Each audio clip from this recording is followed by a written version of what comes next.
ततो युद्धपरिश्रान्तं समरे चिन्तया स्थितं रावणं चाग्रतो दृष्ट्वा युद्धाय समुपस्थितं दैवतैश्च समागम्य द्रष्टुमभ्यागतो रणम् उपागम्याब्रवीद्राम अगस्त्यो भगवान् ऋषिः राम राम महाबाहो शृणु गुह्यं सनातनं येन सर्वानरीन् वत्स समरे विजिष्यसि आदित्य हृदयं पुण्यं सर्वशत्रुविनाशनं जयावहं जपेन्नित्यम् अक्षय्यं परमं शिवं सर्वमङ्गलमाङ्गल्यं सर्वपापप्रणाशनं चिन्ताशोकप्रशमनमायुर्वर्धनमुत्तमं रश्मिमन्तं समुद्यन्तं देवासुरनमस्कृतं पूजयस्व विवस्वं तं भास्करं भुवनेश्वरम्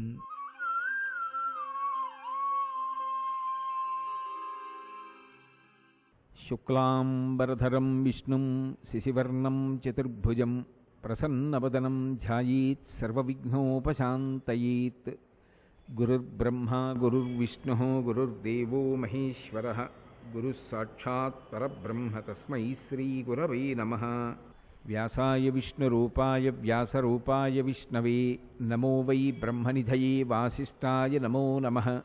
कूजन्तं राम रामीति मधुरं मधुराक्षरम् आरुह्य कविताशाखां वन्दे वाल्मीकिकोकिलं श्रुतिस्मृतिपुराणानाम् आलयं करुणालयं नमामि भगवत्पादशङ्करं लोकशङ्करं शङ्करं शङ्कराचार्यं केशवं बादरायणं सूत्रभाष्यकृतौ वन्दे भगवन्तौ पुनः पुनः।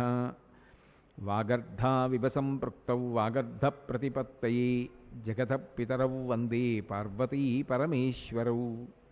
सूक्तिं समग्रयितुनः स्वयमेव लक्ष्मीः श्रीरङ्गराजमहिषी मधुरैः कटाक्षैः वैदग्ध्यवर्णगुणगुम्भनगौरवैर्यां कण्डूलकर्णकुहराः कवयोधयन्ति हैमोध्वपुण्ड्रमजहन्मकुटं सुनासं मन्दस्मितं मकरकुण्डलचारुगण्डं बिम्बाधरं बहुलदीर्घकृपाकटाक्षं श्रीवेङ्कटेशमुखमात्मनिसन्निधत्ताम्।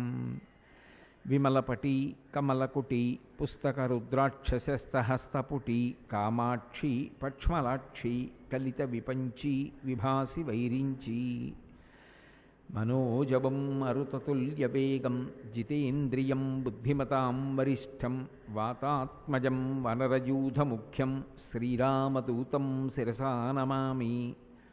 आपदामपहर्तारं दातारं सर्वसम्पदां लोकाभिरामं श्रीरामं भूयो भूयो नमाम्यहम्। हरिः ओं। परमेश्वर स्वरूपैన సభకి నమస్కారం। ఆర్షమై ఇతిహాసమై ఆదికావ్యమై వేదోపబృంహణమై లోకమునకంతటికీ కూడా నడవడి విషయంలో మార్గదర్శనం చేసేటటువంటి పరమాద్భుతమైనటువంటి గ్రంథరాజం శ్రీరామాయణం. అటువంటి శ్రీరామాయణము పరమ సత్యమైనటువంటి కథ. అది కేవలము వాల్మీకి మహర్షి యొక్క కల్పన కాదు. అందుకే శ్రీరామాయణంలో వాల్మీకి మహర్షి కూడా ఒక వ్యక్తి. అటువంటి రామాయణంలో ప్రధానంగా సీతారాములిద్దరూ ఏ ఏ సందర్భాల్లో ఏ ఏ పనులు చేశారు అనేటటువంటిది లోకమునకు ఒక ఉపదేశము అన్న మాటని ప్రస్తావన చెయ్యకుండానే వాల్మీకి మహర్షి మనందరం కూడా పొందవలసినటువంటి వైభవం గురించి పరోక్ష ప్రస్తావన చేస్తారు. అత్యంత కీలకమైనటువంటి సన్నివేశములు కొన్ని ఉంటాయి రామాయణంలో. అటువంటి అత్యంత కీలకమైనటువంటి ఘట్టాలలో ఒకటి యుద్ధకాండలో రామచంద్రమూర్తి 100 యోజనముల దక్షిణ సముద్రాన్ని దాటి ఈవలి ఒడ్డుకు వచ్చి లంకానగర ప్రవేశం చేసే ముందు సువేల పర్వతం మీద విడిది చేసి ఉన్నాడు. ఆయన 100 యోజనముల సముద్రాన్ని దాటాడని, సువేల పర్వత శిఖరముల మీద ఆసీనుడై ఉన్నాడని, అపారమైనటువంటి వానర బలంతో వచ్చాడని, ఏ క్షణంలోనైనా కాంచనలంకా పట్టడాన్ని ముట్టడించవచ్చని రావణాసురుడు తన గూఢచారుల వలన తెలుసుకున్నాడు. రావణాసురుని వంటి మహాభక్తుడు ఉండడం తక్కువే, రావణాసురుడి వంటి గొప్ప భోగి ఉండడం తక్కువే. ఆయనకున్నంత ఐశ్వర్యం కానీ ఆయన చదువుకున్నంత చదువు కానీ అంతటి పరాక్రమ విశేషాలు కానీ తక్కువ మందిలో భాసిస్తాయి. అందుకే వాల్మీకి మహర్షి రామాయణాన్ని చదివితే ఒక విషయం ద్యోతకమవుతుంది. ఒక తప్పు ఉంది కదానని వ్యక్తి యొక్క శీల వైభవాన్నంతటినీ పాడు చేసి మహర్షి మాట్లాడరు. కానీ ఏ పెద్ద అవగుణం ఉంటే ఎన్ని సుగుణములు ఉన్నా ప్రకాశించవో అంత పెద్ద అవగుణము రావణాసురుని యందుంది. అదే పరదార యందు అనురక్తి, పరస్త్రీలను వాంఛించడం. అటువంటి రావణాసురుడు 100 యోజనముల సముద్రాన్ని రామచంద్రమూర్తి తన యొక్క వానర బలంతో దాటి వచ్చి సువేల పర్వతం మీద విడిది చేసి ఉన్నారన్న వార్త వేగుల ద్వారా తెలుసుకున్నవాడై కార్యాన్ని తేలికగా సాధించుకోవడానికి అత్యంత క్రూరమైనటువంటి బుద్ధితో ప్రణాళికా రచన చేశాడు. ఇది అత్యంత హేయమైన ప్రణాళిక చేశాడు.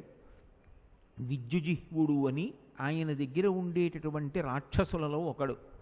అపారమైనటువంటి ఇంద్రజాల మహేంద్రజాల విద్యలు ఎరిగినవాడు. దేన్నైనా మాయచేత సృజించగలిగినటువంటి సమర్థత కలిగినవాడు. అటువంటి విద్యుజ్జిహ్వుణ్ణి పిలిచి రాముని యొక్క శిరస్సు శరీరం నుండి తెగిపోతే ఎలా ఉంటుందో అలా రక్తధారలతోటి అత్యంత నీరసపడి కన్నులు మూసుకుని ఉండగా, అంటే సంహరింపబడినటువంటి రాముని యొక్క శిరస్సు ఎలా ఉంటుందో అటువంటి శిరస్సు, బంగారు కణుపులతో రాముడు పట్టుకునేటటువంటి ధనస్సు బాణము ఎలా ఉంటాయో అటువంటి ధనస్సు బాణములు నువ్వు నీ యొక్క మాయాశక్తి చేత తయారు చేసి నాకు ఇవ్వాలి అని అడిగాడు. వెంటనే విద్యుజిహ్వుడు పక్కకెళ్ళి తన యొక్క మాయాశక్తి చేత రామచంద్రమూర్తి యొక్క శిరస్సుని, రాముని యొక్క కోదండాన్ని, బాణాన్ని సృజించాడు. అవి పట్టుకుని అశోకవనంలో ఉన్నటువంటి సీతమ్మ దగ్గరికి వెళ్ళాడు. వెళ్ళినటువంటి రావణాసురుడు మొట్టమొదట ఈ తలని చూపించలేదు, ధనస్సుని బాణాలని చూపించలేదు. అవి విద్యుజిహ్వుని దగ్గర ఉంచాడు. తనని అనుగమించి వస్తున్నాడు. అతన్ని సీతమ్మ దగ్గరికి ప్రవేశపెట్టలేదు. ప్రవేశపెట్టకుండా ముందు వెళ్ళి సీతామాతని నింద చేశాడు. ఒక నరాధముణ్ణి చూసుకుని ఆయన వచ్చి నిన్ను రక్షిస్తాడని నువ్వు నమ్మి నన్ను ధిక్కరిస్తున్నావు. కానీ ఆ నరుడైనటువంటి రాముడు అత్యంత ఆవేశపూరితుడై 100 యోజనముల సముద్రాన్ని దాటి నిన్న రాత్రి సువేల పర్వత శిఖరం మీద విడిది చేశాడు. గాఢ నిద్రలో ఉన్నటువంటి రాముని యొక్క కుత్తుకని నా సైన్యాధిపతి అయినటువంటి ప్రహస్తుడు కోసేశాడు. నిద్రలో ఉండగానే రాముడు సంహరింపబడ్డాడు. లక్ష్మణుడు ఈ వార్త తెలిసి దిక్కులు పట్టి పారిపోయాడు. హనుమ యొక్క మెడ విరిచి చంపేశారు. అలాగే సుగ్రీవుని యొక్క కంఠాన్ని వెనక్కి వంచి ముందుకు వంచి తిప్పి విరగ్గొట్టేశారు. ద్వివిధ మైందులు మొదలైనటువంటి వారందరూ కూడా పడిపోయారు. ఇవాళ కొన్ని కోట్ల వానరములు దిక్కుతోచక దిక్కులు పట్టి పారిపోయాయి. ఆ యుద్ధంలో మరణించినటువంటి రామచంద్రమూర్తి యొక్క శిరస్సుని, ఆయనైతే రామచంద్రమూర్తి అనడు, నాకు అలవాటు మీద రామచంద్రమూర్తి అని వస్తుంది, రాముని యొక్క శిరస్సుని, ధనుర్బాణాల్ని ప్రహస్తుడు తీసుకుని వచ్చాడు. కడసారి నీకు చూపించడం కనీస ధర్మం అని చెప్పి వాటిని తీసుకొచ్చాను చూడు అని ఆ విద్యుజిహ్వుణ్ణి పిలిచాడు. పిలిచి రాముని యొక్క శిరస్సు, ధనుర్బాణములు అక్కడ ఉంచమన్నాడు. ఆ తల్లి అక్కడ కూర్చుని అత్యంత శోకమూర్తి అయి చూస్తోంది. చూస్తుండగా తీసుకొచ్చి ఆ శిరస్సు, ధనస్సు, బాణము అక్కడుంచి, ఏ పురుషుడు ఎంత క్రౌర్యము కలిగినటువంటి వాడు కూడా అనకూడనటువంటి మాట ఒకటి అన్నాడు. అవస్థాం పశ్చిమాం భర్తుం కృపణాం సాధువీక్షత అన్నాడు. ఇప్పుడు నీ భర్త యొక్క అవస్థాం పశ్చిమాం భర్తుం, చిట్ట చివరి అవస్థని పొందినటువంటి నీ భర్త యొక్క శిరస్సుని సాధు తనివితీరా చూడు, నెమ్మదిగా చూడు, ఏమీ నువ్వు కంగారు పడక్కర్లేదు, ప్రశాంతంగా చూసుకో. చూసేటప్పుడు నువ్వు ఎలా ఉంటావంటే కృపణ దీనురాలవై ఏడుస్తూ ఆ శిరస్సు వంక చూస్తావు. నాకు అది కావాలి, ఏది ఏడు చూడు అని ఆ శిరస్సు అక్కడ ఉంచాడు. పాపం నిజంగా ఆ తల్లి ఎంత ఏడ్చిందో ఆ రోజున, అంత బాధపడింది. అందులోనే అనేకమైనటువంటి వైదికమైన విషయాల్ని కూడా ప్రస్తావన చేసింది. అంత బాధ ఆవిడ పొందుతుంటే పరమ సంతోషంగా నిలబడ్డాడు. ఒక రాక్షసుని యొక్క బుద్ధి ఎంత ప్రమాదకరంగా ఉంటుంది అనేటటువంటి దానికి పరాకాష్ఠ రావణాసురుని యొక్క జీవితం. అవతల స్త్రీమూర్తి ఎంత బాధపడనివ్వండి, ఆయనకు అనవసరం. ఆయన అనుకున్నటువంటి కోరిక ఏది ఉందో అది సానుకూలమవడం ఒక్కటే ఆయనకి కావాలి. దానికోసం ఎన్ని అడ్డదారులైనా తొక్కడానికి కిందకి దిగొచ్చేస్తాడు. అంతటి మూర్తీభవించినటువంటి రాక్షసత్వమునకు ప్రతీక రావణాసురుడు. ఆ తల్లి విశేషమైనటువంటి దుఃఖాన్ని పొందింది. అంత దుఃఖాన్ని పొంది ఆవిడ ఉండగా అకస్మాత్తుగా ఒక బంటు అక్కడికి వచ్చాడు. వచ్చి రావణాసురుడితో మాట్లాడుతూ, అత్యవసరంగా మీతో మాట్లాడడం కోసమని సేనానాయకులు మంత్రులు ఎదురు చూస్తున్నారు. అది రాజ్య సంబంధమైనటువంటి కార్యము. మీరు ఉత్తరక్షణం వచ్చి వారిని కలుసుకుని నిర్ణయం చెయ్యవలసి ఉంది. కాబట్టి మీరు వెంటనే రండి అన్నాడు. అది విన్న రావణాసురుడు వెనక్కి తిరిగి వెళ్ళిపోయాడు. రావణాసురుడు వెనక్కి తిరిగి వెళ్ళిపోగానే ఇక్కడ ఉన్నటువంటి శిరస్సు, ధనస్సు, బాణము కూడా అదృశ్యమైపోయాయి. అదృశ్యమైపోగానే సీతమ్మ మాత్రం రావణాసురుడు వెళ్ళగానే ఎందుకు అదృశ్యమయ్యాయి అనేటటువంటి విషయం మీద దృష్టి లేనంతగా శోకాన్ని పొంది ఏడుస్తోంది. ఆ సమయంలో ఒక పరమ ధర్మాత్మురాలైనటువంటి ఒక స్త్రీ వచ్చి సీతమ్మని ఊరడించింది. రామాయణంలో అసలు ఆ వ్యక్తి ఒక అద్భుతమైనటువంటి విశేషం. సరమాని విభీషణుని యొక్క భార్య. ఆమె శల్యూషుడు అనబడేటటువంటి గంధర్వుని యొక్క కుమార్తె. విభీషణుడు బ్రహ్మగారు ప్రత్యక్షమైనప్పుడు వరం అడిగాడు, నా బుద్ధి ఏ కాలమునందు కూడా ధర్మము నుండి తప్పకుండుగాక అని. అందుకే విభీషణుడికి ధర్మం మీద అనురక్తి. ధర్మం మీద అనురక్తి కలిగినటువంటి విభీషణుడు ధర్మమునందు అనురక్తి లేకుండా ధర్మాన్ని విడిచిపెట్టి మహాపతివ్రత అయినటువంటి సీతమ్మని అపహరించి తీసుకొచ్చినటువంటి అన్నగారైన రావణునితో కలిసి ఉండలేక విడిచిపెట్టి రామచంద్రమూర్తిని శరణాగతి చేసి వెళ్ళిపోయాడు. సరమ కూడా నిజానికి వెళ్ళిపోవాలి. ఆమె కూడా మహాపతివ్రత, భర్తని అనుగమించవలసినటువంటి స్త్రీ. కానీ ఆమె భర్తతో వెళ్ళిపోలేదు. అదొక విశేషం నిజంగా. ఆమె ఏమనుకుందంటే, నేను నా భర్తతో కలిసి వెళ్ళడం కన్నా ఇక్కడ ఒక అబల, ఒక స్త్రీ, ఒక మహాపతివ్రత పడరాని కష్టములు పడుతోంది. రామరావణ యుద్ధం ప్రారంభమయ్యేటటువంటి కాలము సమీపిస్తోంది. రావణాసురుని యొక్క కుతంత్రములు రోజు రోజుకి ఎక్కువైపోతాయి. అటువంటి సమయంలో ఈమె ఏ దైన్యాన్ని పొందుతుందో, ఎటువంటి మాయలు ప్రకటనం చేస్తాడో, ఈ తల్లిని ఊరడించడానికి ఈమెకు విశ్వాసపాత్రురాలను కనుక నేనిక్కడే ఉండాలనుకుంది. భర్తని అనుగమించి వెళ్ళడం కూడా మానేసి ఇంకొక స్త్రీ పడుతున్నటువంటి పరివేదన నుండి ఆమెను రక్షించడం కోసం, ఆమెకి ఉపశాంతి ఇవ్వడం కోసం సరమ అక్కడే ఉండిపోయింది. శ్రీరామాయణంలో పరమాద్భుతమైనటువంటి వ్యక్తిత్వం ఉన్నటువంటి మెరుపుల్లాంటి స్త్రీలలో సరమ ఒకతే. ఆమె గురించి పెద్ద విశేషంగా కనపడదు రామాయణంలో. కానీ ఇటువంటి సందర్భాలు చూసినప్పుడు నిజంగా సీతమ్మ తల్లి ఇంకా జీవించి ఉంది అంటే కథాపరంగా ఆలోచించినప్పుడు అటువంటి మహాతల్లులు కారణం కదా అనిపిస్తుంది.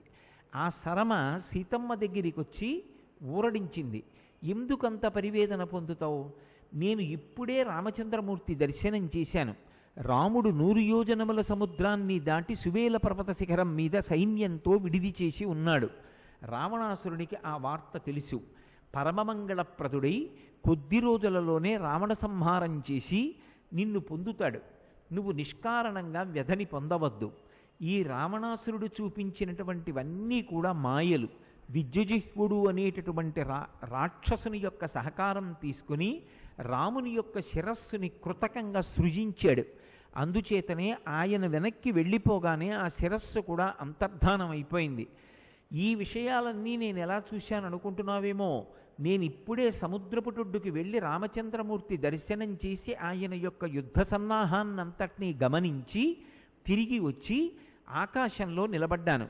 నిలబడి రావణాసురుడు నన్ను చూస్తాడన్న భయాన్ని కూడా పొందకుండా కేవలము నిన్ను రక్షించడం కోసమే నేను ఆకాశంలోంచి రావణుడు పలికిన పలుకులు వింటున్నాను. ఆమె సాహసం చూడండి, ఆమె ధైర్యం చూడండి. ఆమె భర్త రావణుణ్ణి విడిచిపెట్టి రామచంద్రమూర్తి వద్దకు వెళ్ళిపోయాడు. ఆ కారణం చేత ఆయన భార్య అయినటువంటి శరమ పట్ల సహజంగా వైషమ్యం ఉంటుంది రావణాసురుడికి.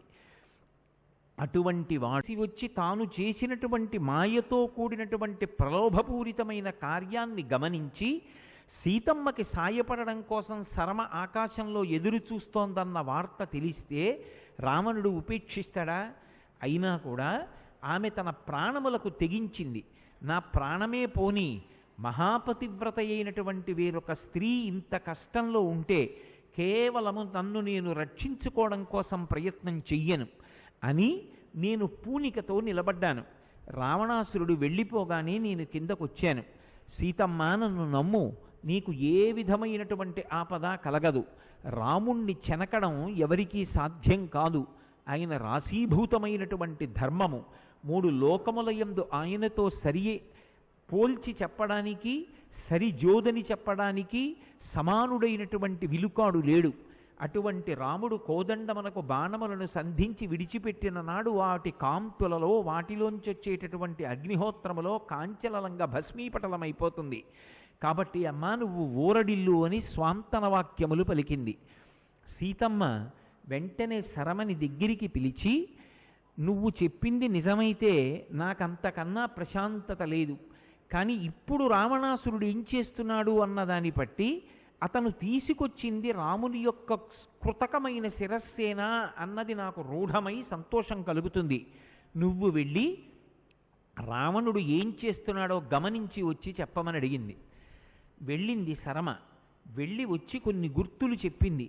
ఇప్పుడే రాక్షసులందరినీ కలుసుకున్నాడు, వ్యూహములను రచన చేస్తున్నాడు, రాముడితో యుద్ధం చెయ్యడానికి అందరినీ సిద్ధం చేసుకుంటున్నాడు.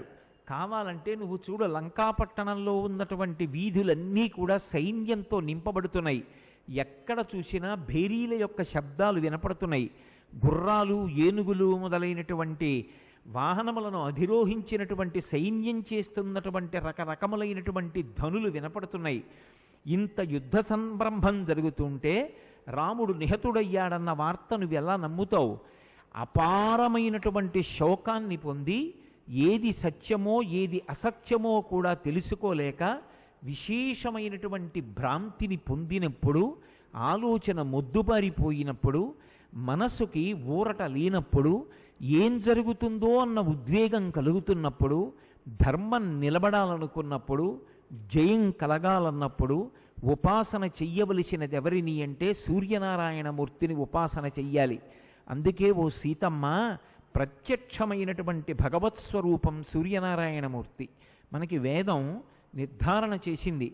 ఎప్పుడైనా ఎక్కడికైనా వెడితే ఒకవేళ దగ్గర భగవన్మూర్తి లేకపోతే ఉపాసన చెయ్యవలసి వస్తే సూర్యనారాయణమూర్తికి ఎదురుగుండా కూర్చుని ప్రాతకాలంలో సూర్యబింబం ఉదయిస్తుంటే ఇంటి దగ్గర ఏ పూజ చేస్తారో దాన్ని మానసికంగా సూర్యభగవానుణ్ణి చూస్తూ ఆయనకి సమర్పణం చేసినట్టుగా భావన చేసి బాలబింబం కనుక నేత్రములను ఖేద పెట్టదు. పూజ పూర్తి చేస్తే ఆ పూజ పరిపూర్ణముగా ఇంటి వద్ద పూర్తి చేసిన వాడే అవుతాడు. లేదా ఎక్కడ ఉన్నాడో అక్కడ ఆ పూజ పూర్తి చేసిన వాడు అవుతాడు. సర్వకాలముల యందు మనుష్యుడు తన మాంసచక్షువు చేత చూడడానికి యోగ్యమైనటువంటి పరబ్రహ్మస్వరూపం లోకంలో ఒక్క సూర్యనారాయణమూర్తి. అదిగో అటువంటి సూర్యబింబాన్ని ఇకపైన రామరావణ యుద్ధం అయిపోయే వరకు, విజయవార్త తెలిసే వరకు, నువ్వు రాముడితో కూడి పట్టాభిషేకం జరిగే వరకు ఉపాసన చేస్తూ ఉండు అని ఆమెకి ప్రబోధం చేస్తూ ఒక మాట చెప్తుంది. గిరిరవమభితో వివర్తమానో హయైవ మండలమాశుయక్కరూతి తమిహ శరణమభ్యుపైహి దేవీ దివసకరం ప్రభవో జనానాం హేతి అంటుంది. మహానుభావుడైనటువంటి సూర్యనారాయణమూర్తి సూర్యోదయంలో తూర్పు పర్వతం మీదకి ఎక్కుతాడు. ఎక్కి ధనస్సుని ఇలా అడ్డంగా పెట్టి బాణం వేసేటప్పుడు మండలాకారంలో ఎలా పెడతారో అలా మండలాకారంలో తన యొక్క దివ్యమైనటువంటి అశ్వముల మీద తిరుగుతూ ఉంటాడు ఆ రథం మీద. అలా తిరిగేటటువంటి సూర్యనారాయణమూర్తి తల తిప్పినప్పుడు ఏ దిక్కునున్నాడో కనపడుతూ ఉంటాడు. కేవలము సూర్యుని యందు మాత్రమే మనసు పెట్టి ఎక్కడో కనపడనటువంటి దైవం మీద మనసు నింపడం కష్టమవుతుంది. అలాగే కంటి ముందు కనపడుతున్నటువంటి సూర్యబింబం సర్వకాలముల యందు రక్షణ హేతు, అది పరబ్రహ్మస్వరూపం. అందుకేనమ్మా నా మాట విను. ఇకపైన నువ్వు తమిహ శరణు అభ్యుపైహి దేవి, ఆయనని శరణాగతి చెయ్యి. సూర్యనారాయణమూర్తి యందు మనసుంచి ఆయననే ఉపాసన ప్రారంభం చెయ్యి. తత్కారణము చేత నువ్వు తప్పకుండా అభ్యున్నతిని పొందుతావు అని సరమ సీతమ్మ తల్లికి ఉపదేశం చేసింది. సరమ చేత ఈ మంచి మాటలు చెప్పబడినటువంటి సీతమ్మ ఆదిత్యుణ్ణి అంటే సూర్యనారాయణమూర్తిని ఉపాసన చెయ్యడం ప్రారంభం చేసింది. యథార్థానికి మహర్షి ఇది ఆదిత్య హృదయం వచ్చేటటువంటి సర్గ కన్నా చాలా వెనక భాగంలో చెప్పారు. కానీ ఇందులో రహస్యం ఏమిటి అంటే యథార్థమునకు అంత కీలకమైనటువంటి ఘట్టంలో భార్యాభర్తలిద్దరూ కూడా ఎవరిని ఉపాసన చేశారు అంటే సూర్యనారాయణమూర్తిని ఉపాసన చేశారు. ఒకరికి గురువుగారు వచ్చి మంత్రోపదేశం చేసిన తరువాత త్రిరాచమ్య శుచిర్భూత్వా ధనురాదాయ వీర్యవాన్, ఆయన 3 మాటలు జపం చేశాడు రామచంద్రమూర్తి ఆదిత్య హృదయాన్ని. సీతమ్మ అలా కాదు, మండలాకారంగా తిరిగేటటువంటి సూర్యబింబాన్ని మనసులో పెట్టుకొని ఆ బింబమునందే మనసు నిలబెట్టి ఉపాసన చేయడం ప్రారంభం చేసింది. ఆ తల్లి మొదటి ఉపాసన ప్రారంభం చేసింది. రావణాసుర సంహారానికి కారణంలో ప్రధానమైనటువంటి వ్యక్తి సీతమ్మ. అందుకే వాల్మీకి మహర్షి రామాయణానికి సీతాయాస్ చరితం మహత్ అని పేరు పెట్టుకున్నారు. ఆ తల్లి మొదట సూర్యోపాసన ప్రారంభం చేసింది. తరువాత రామచంద్రమూర్తి సూర్యోపాసన ప్రారంభం చేశారు. ఆయన ఏ సందర్భంలో ప్రారంభం చేయవలసి వచ్చింది అంటే రామరావణుల మధ్య యుద్ధం జరుగుతోంది చిట్ట చివరలు. రామరావణ యుద్ధం అంటే అది నోటితో చెప్పినట్టు ఉండదు. మీరు ఇక్కడ సంపూర్ణ రామాయణ ప్రవచనాలు జరిగినటువంటి రోజుల్లో విన్నారు. వాల్మీకి మహర్షి ఉపమానాన్ని ప్రయోగించడంలో ఆయనే సాటి. కాళిదాస మహాకవంతట వాడు కూడా వాల్మీకి మహర్షి నుండి ఉపమాన ప్రయోగాన్ని నేర్చుకున్నాడు అంటే, ఆయనను అనుకరించాడు అంటే, ఆయన పోలిక పోల్చవలసి వస్తే ఎంత అద్భుతంగా పోలుస్తాడో ఊహించవచ్చు. అటువంటి వాల్మీకి మహర్షి రామరావణుల మధ్య యుద్ధం జరుగుతున్నప్పుడు దానికి ఉపమానం వేయలేదు. గగనం గగనాకారం సాగరం సాగరోపమః రామరావణయోర్యుద్ధం రావరావణయోరివా అన్నారు. గగనం గగనాకారం, ఆకాశంతో పోల్చడానికి వేరొక వస్తువు ఉండదు. ఆకాశాన్ని పోల్చాలి అంటే ఆకాశంతోటే పోల్చాలి. గగనం గగనాకారం సాగరం సాగరోపమం, సముద్రాన్ని దేంతోనైనా పోల్చాలి అంటే దాన్ని పోల్చడానికి తగినటువంటి వస్తువు దొరకదు. అందుకని సముద్రము యొక్క గాంభీర్యాన్ని చెప్పాలి అన్నా, సముద్రము యొక్క లోతు చెప్పాలన్నా, సముద్రము యొక్క విశేషమైనటువంటి నిధులను చెప్పాలన్నా, సముద్రము యొక్క చైతన్య స్ఫూర్తిని చెప్పాలన్నా సముద్రమే సాటి. సముద్రాన్ని సముద్రంతోనే పోల్చాలి. అందుకే సాగరం సాగరోపమః రామరావణయోర్యుద్ధం, రామరావణుల యొక్క యుద్ధాన్ని పోల్చి చెప్పాలి అంటే లోకంలో ఉపమానం లేదు.